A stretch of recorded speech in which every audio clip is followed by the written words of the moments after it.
Welcome back. 7 अक्टूबर 2023 यानी 2 साल कबल गजा के निहत्ते मुसलमानों पर जो जंग मुसल्लत की गई थी वो ताहाल जारी है और अब गजा में मौत के साथ साथ भूख का भी राज है। आलमी इदारों के मुताबिक गजा में गजाई किल्लत का शदीद बहरान पैदा हो चुका है और लोग चलती फिरती लाशें बन चुके हैं। इसके बावजूद भी इसराइल की हैवानियत, जुनूनियत और बर्बरियत रुकने का नाम नहीं ले रही और खुराक और इमदाद के लिए आने वालों को भी चुन चुन कर निशाना बनाया जा रहा है। गुज़िश्ता रोज भी 62 फलस्तीनियों को शहीद किया गया, जिनमें बच्चों समेत 19 वो शहरी थे जो इमदाद लेने की गर्ज से आए थे, जबकि आज भी 11 फलस्तीनियों को शहीद किया गया है। गजा में इमदादी मराकज के करीब इसराइली हमलों में न सिर्फ गुज़िश्ता 2 माह में 1000 से ज्यादा फलस्तीनी शहीद और 7200 जख्मी हुए हैं, बल्कि इस वक्त तक गजा में शहादतों की तादाद 59,587 हो चुकी है, जबकि जख्मियों की तादाद 1,48,498 हो चुकी है। गजा की सूरत हाल एक ऐसे इंसानी अलमिया की शक्ल इख्तियार कर चुकी है जहां पर कोई आलमी दबाव काम नहीं कर रहा, सिफारतकारी की कोई कोशिशें कामयाब नहीं हो रही, जंग बंदी और रहम की अपीलों को सुना नहीं जा रहा। गजा में इसराइली मुहासरे और हमलों के बायस गजाई किल्लत की वजह से 5 में से 1 बच्चा गजाई कमी का शिकार है। अक़वाम मुत्तहिदा, बैनुल अक़वामी इमदादी तंजीमें और खुद मुकामी अफराद इस सूरत हाल को इंसानी पैदा करदा कहत करार दे रहे हैं। गजा में भूख की शिद्दत गुज़िश्ता कुछ दिनों में अपनी इंतहा को पहुंच गई है। फ़लस्तीनी वज़ारत सेहत के हुकाम के मुताबिक भूख की वजह से होने वाली 111 मौत में से ज्यादा हालिया हफ्तों में हुई और मरने वालों में 80 बच्चे भी शामिल हैं। आलमी इदारा सेहत ने गजा की सूरत हाल को इंसानी साख्ता इज्तिमाई भूख करार दिया है। अक़वाम मुत्तहिदा की फ़लस्तीनी पनाह गुज़ीर एजेंसी नरवा के मुताबिक गजा में हर 5 में से 1 बच्चा गजाई किल्लत का शिकार है। हर रोज इन केसेस में इजाफा हो रहा है। नरवा के कमिश्नर जनरल फिलिप लाजारिनी का कहना है कि गजा के लोग ना मरे हैं और ना ही जिंदा, वो चलती फिरती लाशें हैं। अब तक 100 से ज्यादा अफराद सिर्फ भूख की वजह से शहीद हो चुके हैं, जिनमें ज्यादातर बच्चे शामिल हैं। बरतानवी फलाही इदारे से वाबस्ता एक डॉक्टर ने कहा कि गजा कहत के करीब नहीं बल्कि कहत ज़दा हो चुका है। गजा में मौजूद आलमी नशरियाती इदारों ने इसराइली मुहासरे के बायस पैदा होने वाली भूख और कहत पर शदीद तशवीश का इजहार करते हुए कहा है कि अब वहां सहाफी गोलियों से नहीं बल्कि भूख से मर रहे हैं। बरतानवी अखबार द गार्डियन के मुताबिक AFP, AP, BBC और रॉयटर्स समेत कई आलमी मीडिया इदारों ने मुश्तरका बयान में कहा है कि गजा में सहाफी खुराक ना मिलने की वजह से फाका कशी का शिकार हो चुके हैं और वो अपने अहले खाना के लिए भी खाने का बंदोबस्त करने के काबिल नहीं रहे। बयान में कहा गया है कि ये वही सहाफी है जो गुज़िश्ता कई महीनों से मैदान जंग से रिपोर्टिंग कर रहे हैं और दुनिया को गजा की हकीकी हालात और सूरत हाल से बाखबर रख रहे हैं, लेकिन अब खुद जिंदगी और मौत की कशमकश में मुब्तला हैं। इस सूरत हाल में गजा के मजलूम रिहायशियों पर क्या बीत रही है, इसकी एक झलक कुछ इन मनाजर में देखी जा सकती है। ये वो सूरत हाल है जो आलमी दुनिया का ज़मीर झंझोड़ने के लिए काफ़ी होनी चाहिए, लेकिन सितम यह है कि ऐसा हो नहीं रहा और इसराइल गजा बासियों को गोलियों के साथ साथ भूख से मारने पर तुल चुका है।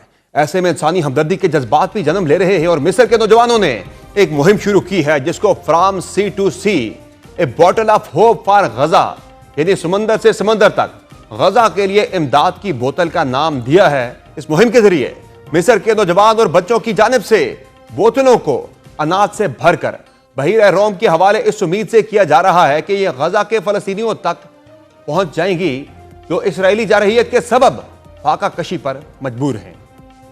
क्योंकि बाजी करीब तक तो गजा की सूरत हाल पर आलमी बरादरी खामोश तमाशाई का किरदार निभाती आई है, ताहम अब यह इंसानी अलमिया इतना संगीन हो चुका है और मगरबी ममालिक में अवामी दबाव भी इतना बढ़ चुका है कि वहां की हुकूमत फलस्तीनियों के हक और इसराइली मुखालफत में आवाजें उठाने लगी हैं। गुज़िश्ता रोज इस मुतालिक एक हैरानकुन और बज़ाहिर इनकलाबी कदम सामने आया जब फ्रांस ने फलस्तीनी रियासत को तस्लीम करने का ऐलान कर दिया। फ्रांसीसी सदर इमानुएल मैक्रोन ने इस फैसले का बाज़ाब्ता इलाज सितंबर में अक़वाम मुत्तहिदा की जनरल असम्बली के इजलास से अपने खिताब में करने का इंदिया दिया है। एक्स पर जारी अपनी ट्वीट में फ्रांसीसी सदर ने फलस्तीनी सदर महमूद अब्बास के नाम एक खत शेयर किया जिसमें उन्होंने वाज़ेह किया कि पायदार और मुनसिफाना अमन के हसूल के लिए रियासत फ़लस्तीन का क़याम नागुज़ीर है और फ्रांस इस तारीखी और असूली मौक़िफ़ की बुनियाद पर फ़लस्तीनी रियासत को तस्लीम करेगा। वाज़ेह रहे कि फ्रांस कई माह से फ़लस्तीनी रियासत को तस्लीम करने का इंदिया दे रहा था। उसने आखिरकार गजा की मायूस कुन सूरत हाल पर बढ़ती तशवीश के दरमियान ऐसा करने का फैसला कर लिया और साथ ही आलमी ताकतों पर मायूसी का इजहार भी किया कि वो इसे रोकने के काबिल नहीं। याद रहे कि मई में स्पेन, आयरलैंड और नॉर्वे ने भी ऐसा ही किया था, लेकिन फ्रांस अक़वाम मुत्तहिदा की सलामती कौंसिल और बड़े सनती ममालिक के ग्रुप G7 का पहला रुकन है जो ऐसा करने जा रहा है। फ्रांस के इस इक़दाम को देखते हुए अब बरतानिया और जर्मनी जैसे ममालिक पर दबाव बढ़ रहा है कि वो अपने चंद सिफारती हथियारों में से एक का इस्तेमाल करें। और बज़ाहिर इसी तनाजुर में बरतानवी वज़ीर आज़म कीर स्टारमर ने गजा में इंसानी बहरान और संगीन गजाई किल्लत की सूरत हाल के पेश नज़र फ्रांस और जर्मनी के साथ हंगामी मुशावरत का ऐलान किया है। बरतानवी वज़ीर आज़म ने गुज़िश्ता रोज सोशल मीडिया पर एक बयान में गजा की सूरत हाल को नाकाबिल बयान, इंसानी अलमियात और नाकाबिल दफा करार दिया था, जिसके बाद बरतानिया के वज़ीर पीटर कायल ने एक बयान में कहा है कि ये इस हुकूमत का मंशूर है कि हम फ़लस्तीन के लिए रियासत का दर्जा कायम करना चाहते हैं। इसका मतलब यह है कि फ़लस्तीन को बाइख्तियार बनाया जाए और तवील मुद्दती अमन और इस्तेहकाम फराहम करे। इसके अलावा 125 सरकार पार्लियामेंट ने एक मुश्तरका खत पर दस्तखत किए हैं जिसमें वज़ीर आज़म सर कीर स्टारमर से फ़लस्तीन को रियासत तस्लीम करने के हवाले से इक़दामात का मुतालबा किया गया है। उधर फ़लस्तीनी हुक्काम और हमास ने तो फ्रांसीसी फैसले का खैर मकदम किया है, लेकिन इस फैसले पर शदीद मुदाहमत भी सामने आ रही है। अमेरिकी वज़ीर ख़ारजा मार्को रूबियो ने एक्स पर कहा है कि इमानुएल मैक्रोन का यह फैसला सिर्फ और सिर्फ हमास के प्रोपेगेंडे को फ़रोग़ देता है और अमेरिका अक़वाम मुत्तहिदा की जनरल असम्बली में फ़लस्तीन को बतौर रियासत तस्लीम करने के इमानुएल मैक्रोन के मंसूबे और फैसले को सख्ती से मुस्तरद करता है। उन्होंने लिखा है कि यह गैर जिम्मेदाराना फैसला 7 अक्टूबर के हमले के मुतासरीन के मुंह पर तमाचा है। इसी तरह इस्राएली वज़ीर आज़म बेंजामिन नेतन्याहू ने इस इक़दाम को तनकीद का निशाना बनाते हुए कहा है कि यह दहशतगर्दी को फ़रोग़ देने और इनामात से नवाजने के मुतरादिफ है। दूसरी जानिब इसराइल की रास्ती हरदर्मी भी बरकरार है और वो एक के बाद एक जरहाना इक़दामात पर उतर आया है। एक और मुतनाज़ इक़दाम उठाते हुए इसराइली पार्लियामेंट में मगरबी किनारे पर कब्जे की करारदाद मंजूर कर ली गई है। इसी तरह गजा बासियों की बस्तियों पर काबिज होने के इक़दाम में भी तेजी आती जा रही है।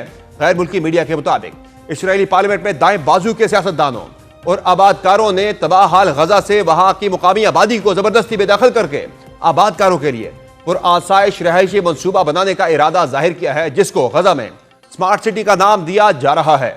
गजा की पट्टी में आबादकारों को बसाने के लिए 8,50,000 घरों की तामीर के साथ एक ऐसा जदीद स्मार्ट सिटी बनाने का मास्टर प्लान पेश किया गया है जो क्रिप्टो करेंसी की लेन देन का बड़ा मरकज होगा।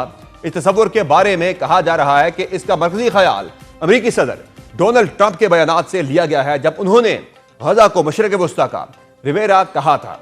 कानूनी माहिरीन ने इस मुजवदा मंसूबे पर तहफ़्फ़ुज़ात का इज़हार किया है, जिसमें गजा की 20 लाख आबादी को जबरदस्ती घर से घर करने की बात की जा रही है। माहिरीन ने इस मंसूबे को नस्लकुशी से ताबीर किया है। एक तरफ गजा की सूरत हाल दिन ब दिन गंभीर होती जा रही है, तो दूसरी जानिब इस सूरत हाल में बेहतरी या जंगबंदी की उम्मीद भी टूटती जा रही है।